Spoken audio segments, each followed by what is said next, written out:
Welcome back to MMHC. It's great to have you guys here. Yeah, I always do something a little crazy for the intro, but I decided to just go very standard. I like it. How you Vanilla. doing, Eddie? Yeah, very vanilla. How we doing? Good. Yeah, life's good. Halloween was fun. Yeah. How you doing? I'm gonna fuck up the mood for a little bit. I didn't tell Justin I was gonna do this. Like a week ago at work, we had a really tough week. One of our teachers passed away. Oh my gosh. And as the mental health specialist for the high school, I've been trained in what's called like a flight team response. So it's it's an agreement that the county has with all the schools, where basically if a tragedy happens at a school, you kind of coordinate additional support and have people from outside the school come in so they can set up a support room and all that good stuff. Because I'm trained as the lead for the school, this was my first, unfortunately, tragedy where I'm now a lead. So I got called about it. I knew the teacher. I was friends with her. That was really tough. I had to call all the counselors and let them know.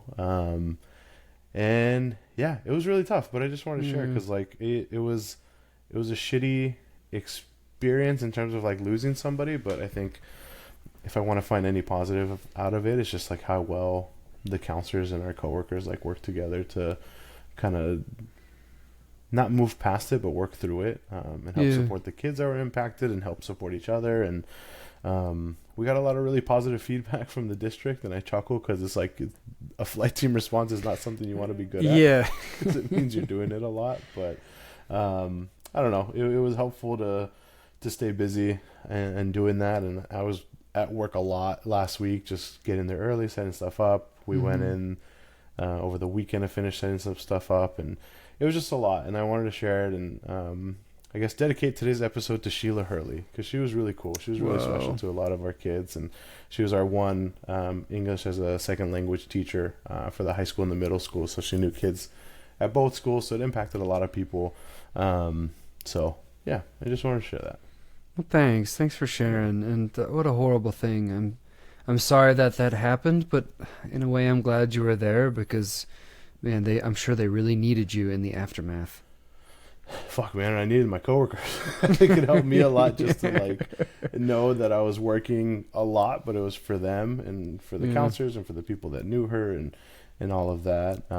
Also, special shout out to Kevy just for letting me work a lot and really be support. I think the first day back at school, I was at school at 6:30, so almost an hour and a half early just to set stuff up, collect my thoughts, just kind of be ready. And so it was just a long week being at work, trying to make sure all the aftermath was taken care of and the kids were taken care of and teachers taken care of. So yeah, again, this one's for Sheila.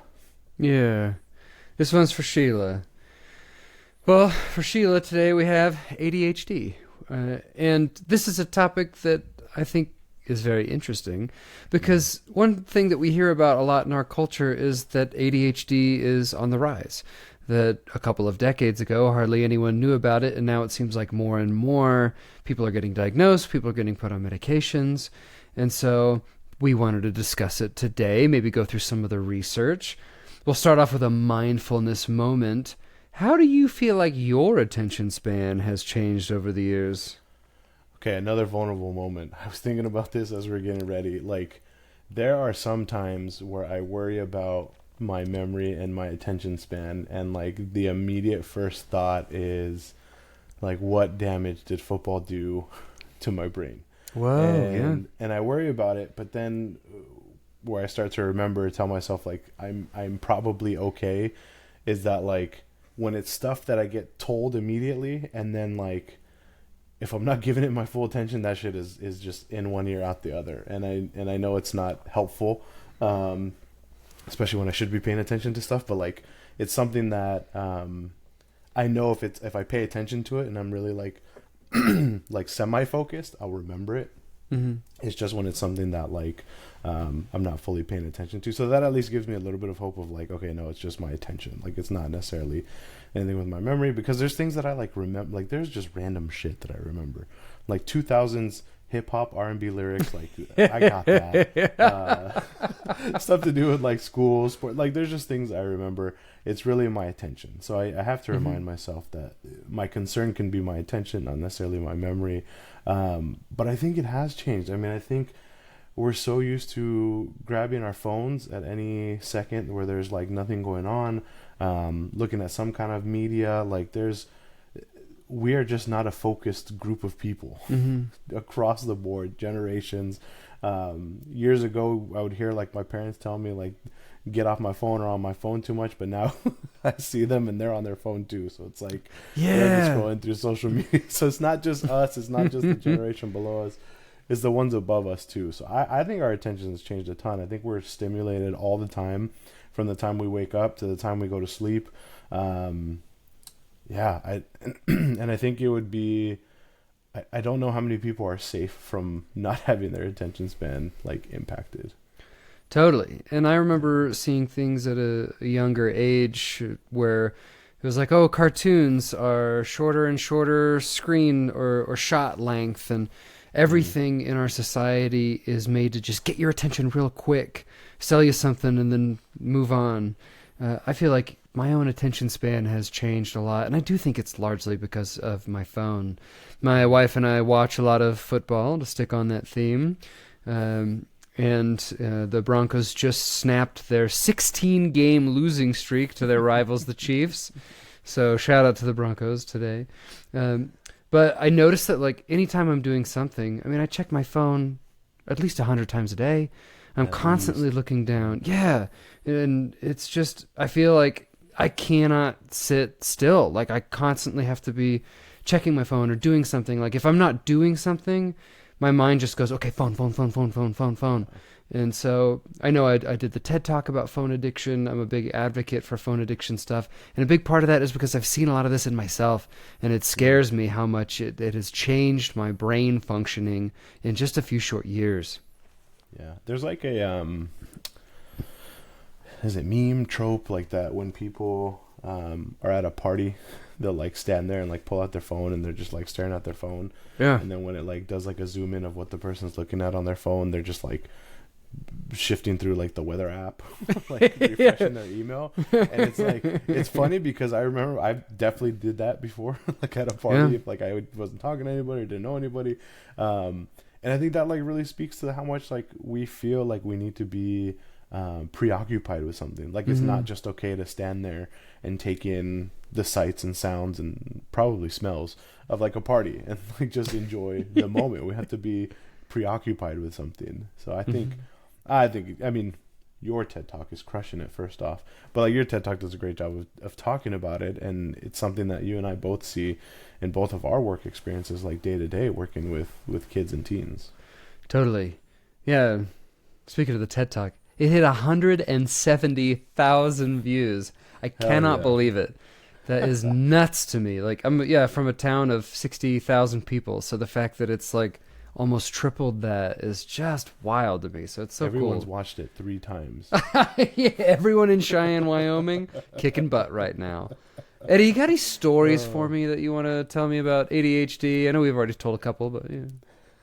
Yeah, I mean, I was at a conference like 2 weeks ago, and I think the first presenter was presenting about ADHD and just the treatment of ADHD as a clinician that may struggle with ADHD. So I'm like sitting here taking notes, like, you know, boom, boom, boom, writing stuff down. Oh, that's a great point, boom.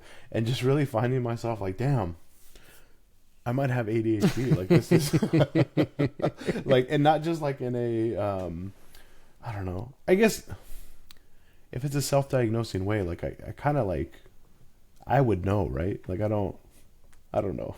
There's a lot of like self-diagnosis on social media, but I guess if like you're a clinician, like I guess who else would know? I don't know. Now I'm just like going down a rabbit hole. But yeah, like I was sitting there, I'm like, man, like this is really making me think of myself. Like I don't think, like, she wasn't meaning to personally attack me, but I'm sure there was other therapists in the room who were like, damn, like this is like me. Yeah. Thinking about themselves. So that's my story, is I think has been like this internal dialogue, semi struggle of, over the last, however many adult years, thinking like, maybe I have ADHD. Like I might, who knows? And I probably will never go to a doctor to get it diagnosed. But do you feel like you've always been that way, or has it only been recently? I can't even like, I can't think to specific times in high school. Well, maybe it is recent because, let me try and gather my thoughts. I think to like high school, right? And there was for sure times where I'd have a hard time focusing in class, paying attention, whatever. But I didn't have a smartphone that I could like reach to like distract me. So if I did have one, would I have been doing that? And then in turn, would it have made it more clear that I'm struggling with my attention and my focus? I don't know. Definitely like, I mean, we had like a professional development at work today, and I don't know if it was because I was tired or what it was, but I was struggling to pay attention. So I don't know. I can, if I really thought long and hard, I'm sure I would say it's probably gotten worse over the years, and it's probably started to get worse since 2011 when I first got a smartphone. Yeah, quite possibly. Yeah. So, yeah, my story is ADHD runs in my family. I believe that my uncle Frank has ADHD. This is probably too much of an aside, but did I tell you about the time that I was watching the local news in Omaha, and all of a sudden I saw a picture of my Uncle Frank on the local news, and it said, American lawyer was arrested in Palestine for opposing the destruction of a Palestinian village. And it showed my uncle in handcuffs, giving a double peace sign. It was wild. I did not expect to see that on the Omaha, Nebraska news. So he's a character. When was that? This was 2018, 2019. So it was just not that long ago. But yes, he's a character. I think he has ADHD. And I don't think anyone's ever really officially diagnosed him. But he's pretty scatterbrained. There was one time I was visiting him in Oregon, and I was really sick. And he was grabbing snacks for us, and he grabbed some chips and some ice cream. And then when we were done with them, he put the chips in the freezer and the ice cream in the cabinet. And he does that kind of stuff all the time. And so this can be a sign of ADHD. Yeah. And just making little mistakes because you're rushing so much. And it doesn't necessarily mean you have ADHD if you do those little things, but just to kind of give you a funny story of some of the little things that could happen. I think anytime I think of ADHD too, I think of I was in sociology, Soc 101, freshman year. I don't remember anything else other than someone said, it was probably the professor. She said something of, if you look at other countries, they do not have a diagnosis for ADHD. And I have no other follow-up information. I have nothing to solidify that. I have nothing to really be like, wow, that's so profound. I guess just something to think about. Yeah, I'm not quite sure. I think in England they do, at least. They use a similar DSM. Well, Dr. Phillips is wrong then. Never mind. Proved her wrong. We're going to give you guys a little history minute. And hold on, I actually have a little bit for this too. So ADHD was first described by Scottish physician Sir Alexander Crichton in 1798. So the ADHD finally made it to the DSM in 1987, so it hasn't been around that long. But stimulant medications were actually tried for ADHD as early as 1937. What version of the DSM was 1987? Was that 4? It was, I think, the end of 3 to 4. That seems like the same. I think 87 was when they also took homosexuality out as a mental health diagnosis. So 87 was a good year. Yes. My brother was born in 87. Great year. Oh, even look at that.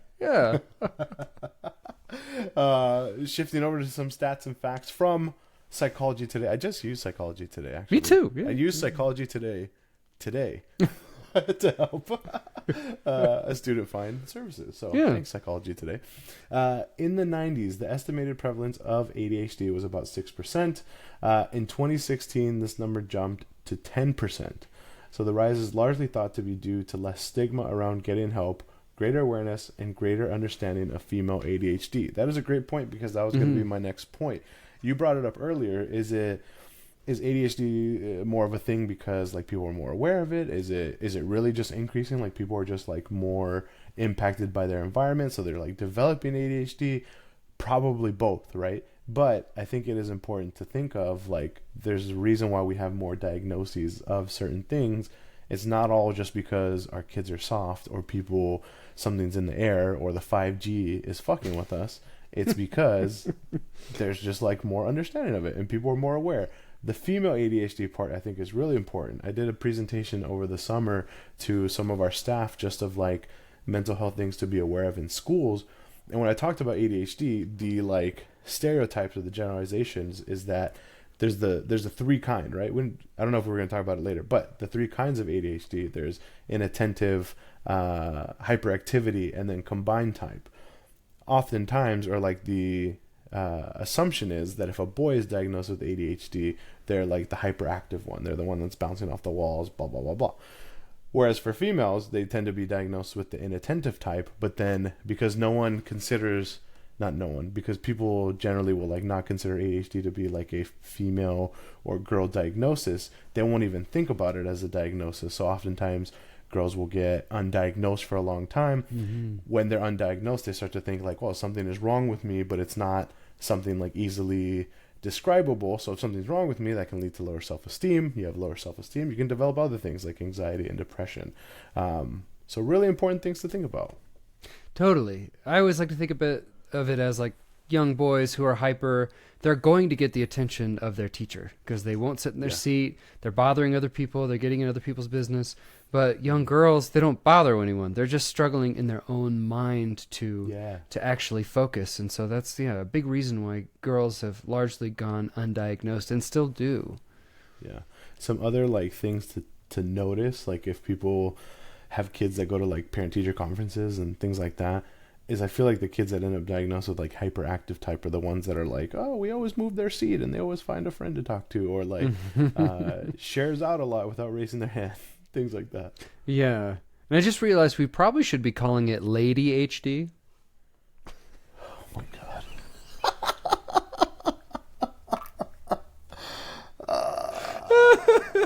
Sorry, my apologies. 2 episodes in a row. The dad jokes, I'm telling you, man. I'm sorry. I'm so sorry. How does Liam survive? How does he deal with this? He doesn't understand English yet, my sweet baby. Once he learns, he will be constantly disappointed in me. Usually, I'm not upset. I'm just like, this is, God. Pretty bad. Good. I know. It fit. Like it was punny. Okay. It's very punny. Too punny. I'll let you go.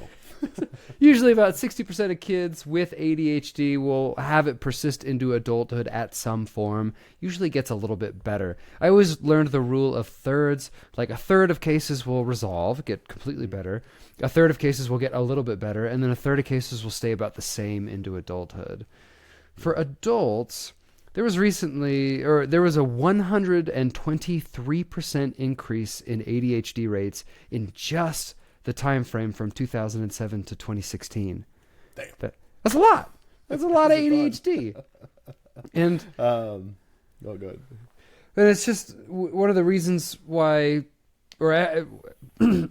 prescriptions for ADHD medications increased a lot over the pandemic too. And this led to like an unanticipated ADHD medication shortage. And the CDC believes that it's because of telehealth, increased access to getting these medications. And so there were a lot of people looking to find them, and it just depleted the market. Yes. Okay, I have something on this. God, it's always so cool when like shit I listen to. Like, okay, here we go.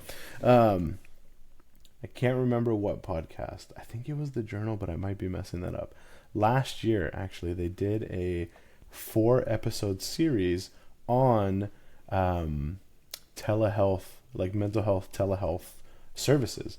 And it took the time to shit on the company Cerebral. Have I talked to you about this? Yes. Yes. Okay, we're going to do it again. So Cerebral, like they were this, they might still be around. I don't even care. Don't use Cerebral. Okay. they're this company that like basically wanted to. That's the other problem. Hold on, I'm going on tangents. That's the other issue is that I saw this TikTok recently, and this guy like had a tweet as a backdrop, and it was like, oh, like which investors like should I follow or talk to that are looking to fix like the mental health crisis? And the person that like was making the video was like, no, like fixing the mental health crisis is not like a fucking San Francisco Bay Area tech company startup thing. Like that's dumb. Like that's just people are just trying to make money and capitalize on people that need help. That's basically what Cerebral did. So Cerebral was trying to take advantage of the fact that telehealth was now a thing, and they were trying to get people connected to providers on like a subscription model, like Netflix, Hulu, Spotify, that kind of thing, right? Anytime you're doing that, like you're not in it to help people. Yeah. Looking at you better help. So they did that, and like you said, at one point during the pandemic, the CDC, or not, was it the CDC or the FDA? The FDA, that's the one. They made it so you could prescribe like those higher level medications, not narcotics, was Controlled substances. Controlled substances, where you can prescribe controlled substances via telehealth. You didn't have to see anybody in person anymore. So Cerebral took advantage of that, and a ton of people were getting like ADHD medication, and they were getting medication that they might not have actually needed. And in the 4-part series, they talked about a family who had a teen who actually was not old enough to use the service, but because there was not really anybody doing checks and balances, they had like a 16 or 17-year-old using Cerebral that was getting help for depression or whatever, got medications that probably made their depression worse, and then they ended up dying by suicide. So all of that to say, yes, 100% telehealth increased access to meds, specifically a company like Cerebral that did it for the wrong reasons. Yeah, there are always going to be a little bit of growing pains with new technologies. Yeah. So in terms of some of the data and studies that have come out with ADHD and how it's changing, there's a study from Ra et al. In 2018. This was published in JAMA, a Journal of American Medicine. This is a big paper. And it was a longitudinal cohort study, which is a good evidence. It was low power. There were only 10 people that it actually followed, so not actually a lot of subjects, but 10 high school students that showed that they did have more ADHD symptoms the more they used social media. And so, small study, so limited. I couldn't find any like definitive studies that say like, yes, more time on the phone equals ADHD. There is a PhD from UC Irvine named Gloria Mark, who's also a researcher in this. She wrote a book about how digital devices are shortening attention span.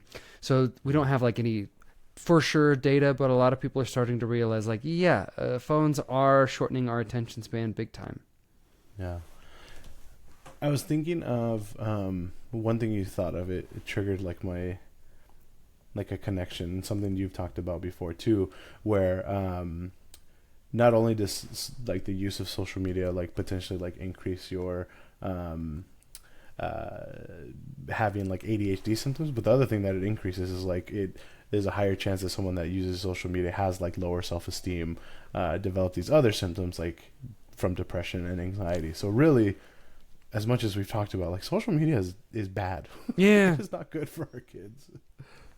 Did you see, this is actually just new, it came out after I wrote the script for this episode, but the Colorado Attorney General is actually suing Facebook with a bunch of other states jumping on too to say like, you know that this is addictive and yet you still market to kids and you make no effort to mitigate any of the mental health ramifications of what you're doing. So I think finally our world is waking up to just how crazy this is. Well, do you remember like this time last year, maybe not this time, but like last year at some point, there was that whistleblower from Facebook. Yes. We shouldn't even call her a whistleblower. Like they were doing the right thing. Like they had seen the evidence that Facebook was like had and was like not disclosing that basically like social media is not good for our kids. And at the same time, they were about to release, I don't know if people remember this or if it's really talked about, they were about to release like a child or teen specific version of like Instagram. They were about to, and then all that stuff came out, and we haven't heard anything about it since then. So Yeah. Mark Zuckerberg knows. Like, these people know. It's just how much they can toe the line without really getting in any trouble. Totally. Yeah, and that whole whistleblower thing coming out was the big reason why they switched to Meta. They wanted to try and rebrand and pull themselves away from the association that they're terrible for mental health. Doesn't seem to have worked that much. Dang. We remember. Pepperidge Farms remembers. Pepperidge Farms never forgets. That's right. So, like, one thing that we talked about a little bit already so far is in order to meet the diagnosis for ADHD, and this is actually in the DSM, you have to have these symptoms before the age of 12.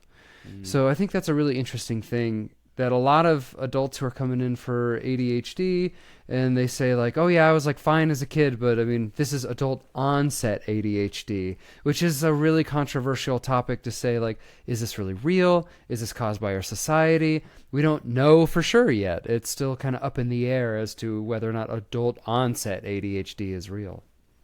Shit, maybe I don't have ADHD. I forgot about that part. That's important to remember. You weren't paying attention when you were reading the DSM? Dude. I'm over here fucking like tuning my own horn like, oh, as a clinician, I would know.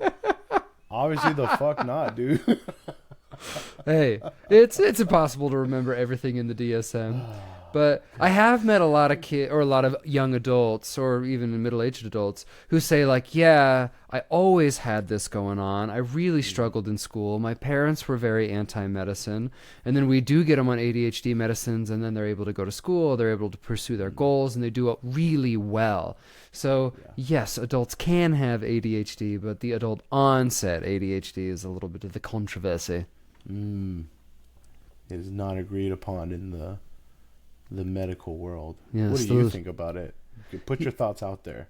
You know, I don't think it's such a black and white thing. I think it's possible. Ooh, that's a good answer. I guess my answer is it depends. Oh, the best answer.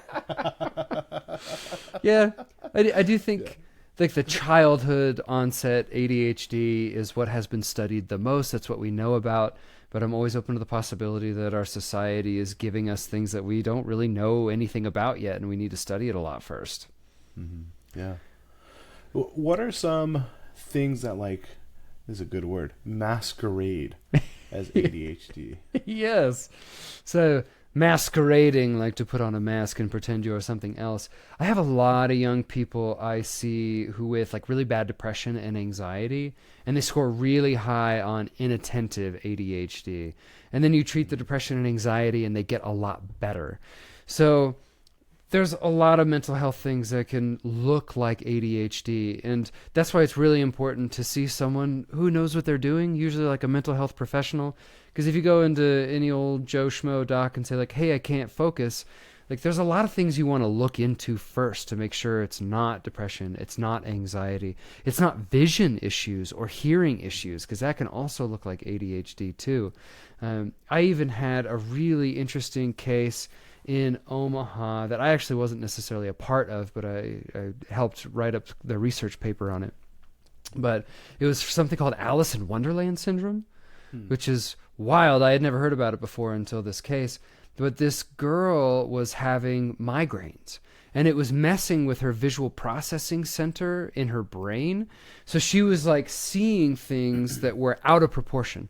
So like her neighbor next to her, sitting next to her, would be super small, or the desk or the pencil in front of her would be gigantic. And so it's kind of like Alice in Wonderland. You know, one pill makes you smaller, one pill makes you tall. And they thought it was that she was just not paying attention in class, and she's like, my brain's tripping out, and like everyone's like not the right size, and so she was having like behavior problems in school, and then she got put on ADHD medicine. And no, it's not like it's not that she's not paying attention. It's like I'm paying attention too much. There's too much wild shit going on. Yeah. So they dug a little bit deeper, sent her to a psychiatrist, found out that like this is weird, researched it, found out it was a real thing, put her on migraine prevention medication, and the whole thing went away. Wow. Speaking of medication, treatments, there is some options for people with ADHD. I think the common one that we hear about is stimulant medication. So, Justin, tell me what stimulants we have and I have my question that I was thinking about earlier that I waited until now to ask you. So tell us what you got Perfect. with stimulants. So for ADHD, we know that the medications are the most effective treatment. So most things in mental health, like depression, anxiety, even bipolar disorder, we say combination of therapy and medicines are the best. But actually with ADHD, the medicines are so effective and the therapy has only been found to be like only very mildly effective that usually medicines are first line treatment for ADHD. They're the most helpful thing that you could be doing. There are the stimulant medications, which tend to be like your methylphenidate Ritalins and your Adderall amphetamines. Almost all the stimulants are those two medicines just repackaged or rebranded into different names. So like your Vyvanse, your Adderall, your Metadate, your Focalins, they're pretty much all just those two medicines just given a different name and a different packaging. And then there's a lot of non-stimulant medicines as well. So I like to call this kind of like a 1-2 punch with medications for ADHD. They're the ones that kind of calm you down a little bit more. The ones I like to use are technically called alpha-2 agonists. They tend to help with irritability, anger, sleep issues, because kids with ADHD tend to struggle with sleep in general because their mind is bouncing off the walls. But there are also a couple of really interesting like newer techniques, non-medicine ways of treating ADHD. And they're not as effective as the medicines, but it's kind of cool to think about. But biofeedback or neurofeedback. So, seeing how your vital signs, your heartbeat, your breathing rate changes in response to these certain situations or stimuli can help you gain feedback or knowledge about your body to help better control your attention.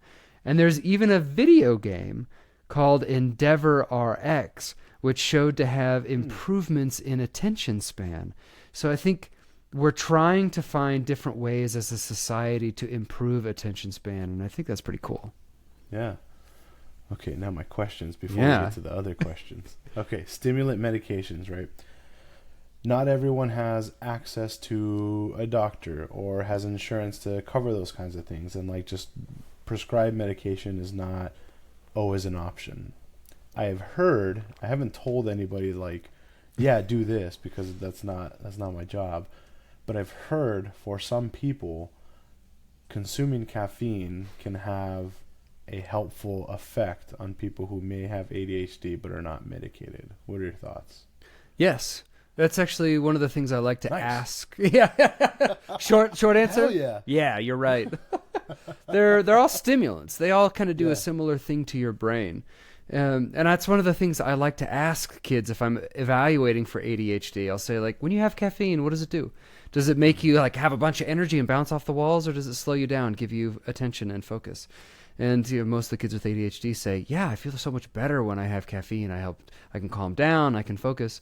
I actually just had a patient the other day.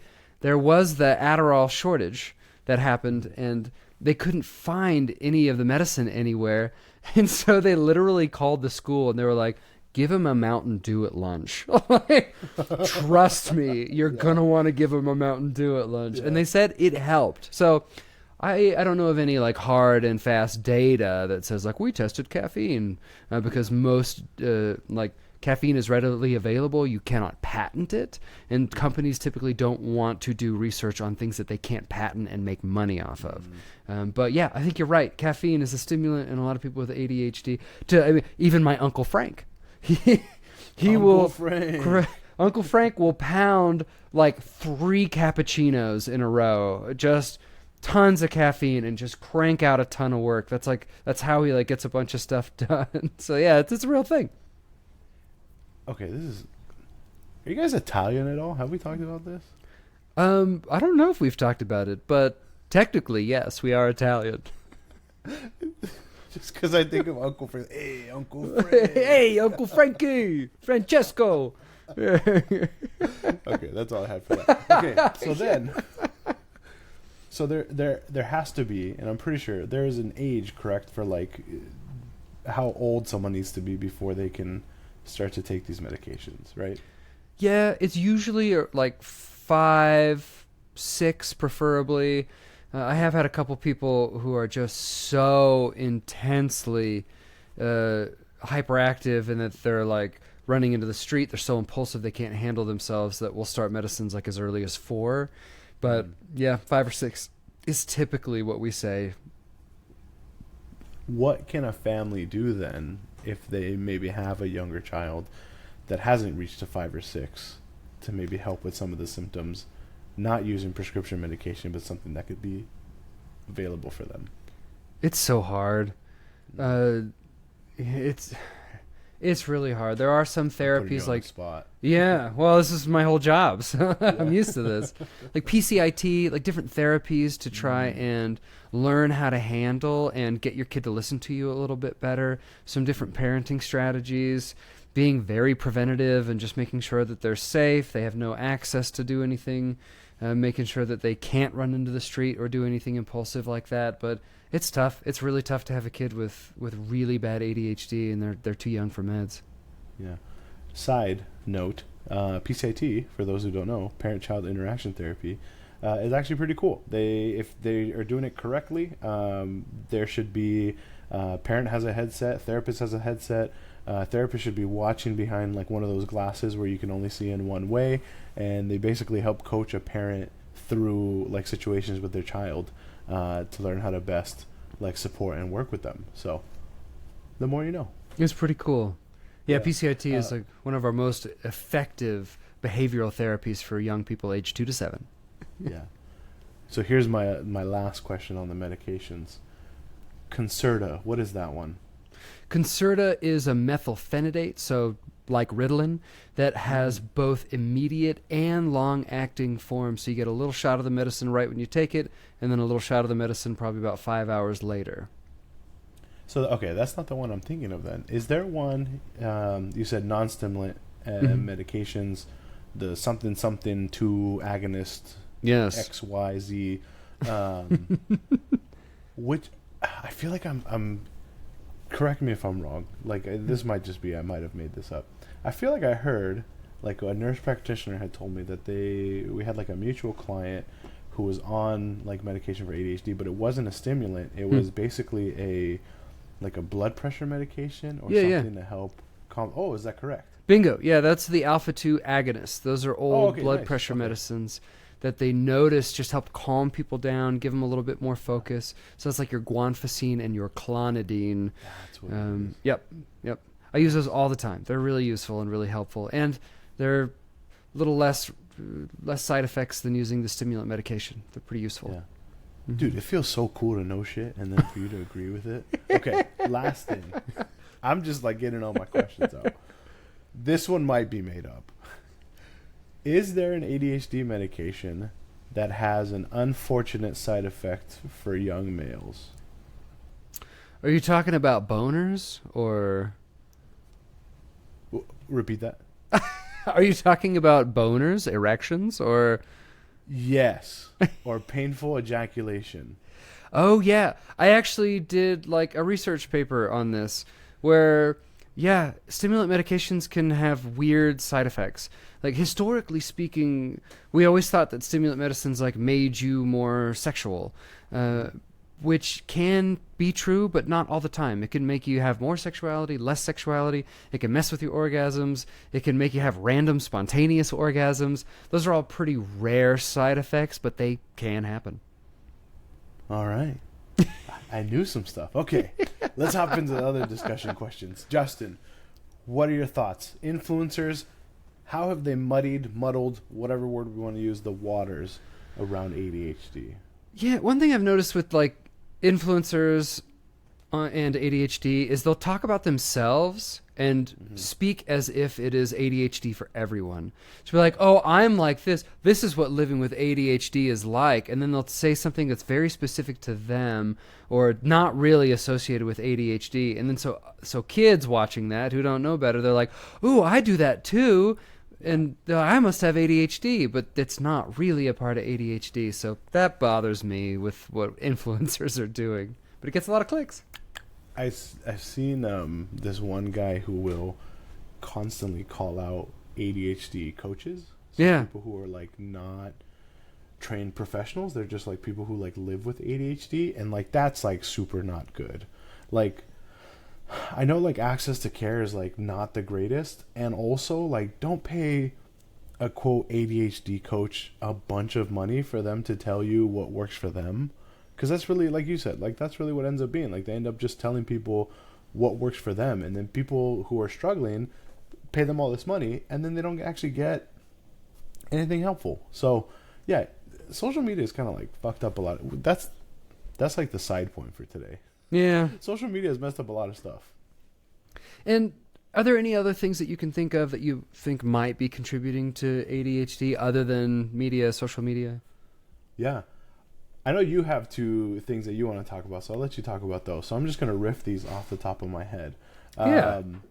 You know, in terms of like attention, maybe just like if you think about increasing class sizes, kids are dealing with class sizes that feel like they're getting bigger and bigger.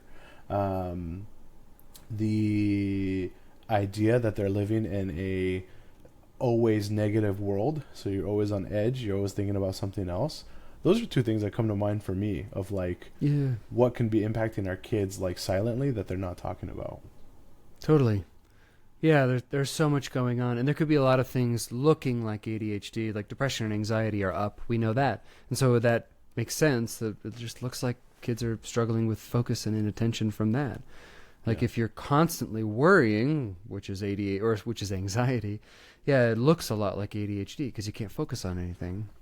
Yeah. And I also think that it is likely that diet and less activity is probably contributing to this too. One thing I've noticed with my ADHD kids is that if families really focus on wearing those kids out physically, getting them involved in sports, making sure they're on the move, like running, like that it gets a lot better. And overall, we are much less active as a society than we have been in the past. So I think that might be contributing. Just all the junk food that we eat. You know, more studies are coming out that says about 60% of the food that children eat is highly processed foods. So we have no idea what that is doing to us, but I think all that processed refined sugars is giving people more energy and the big bursts and surges of sugar and their blood sugar spikes, which can lead to changes in behavior, more hyperactivity. So I think all of this stuff might be all contributing, all factoring in. Yeah. You know, those families that really focus on the activity, it's like, you're not coming in the house till you're worn out. I know, right? When I was good for the kids. Yeah. When I was a kid, my dad used to make me like run to the fire hydrant. Like if I was too hyper, he'd be like, "All right, Justin, I'm timing you. Go run to the fire hydrant and back." And I had to go run out and touch it. And I'm like, man, I should start suggesting that to all my patients. All right, let's go outside. Yeah. Do some laps, boy. Oh, ADHD. That's it. Nice. That's it. Cool. Well, as always, thanks, guys. Thanks for listening. If you made it this far, we appreciate you. If you stopped somewhere in the middle, we still appreciate you. We just appreciate you for checking us out. If you remember from other episodes, you can find us wherever you get your podcasts, on Apple Podcasts, Spotify, any other podcasting streaming service. On Apple Podcasts, you can leave us a 5-star review. You can leave us a comment. We'd love to see it. Those bring joy to our day. Same thing on Spotify. You can leave us a 5-star review or answer the question of what did you think about this episode on any episode that comes out. You can also find us on social media, Twitter, Instagram, YouTube, TikTok. That's the other one, at Millennial MHC.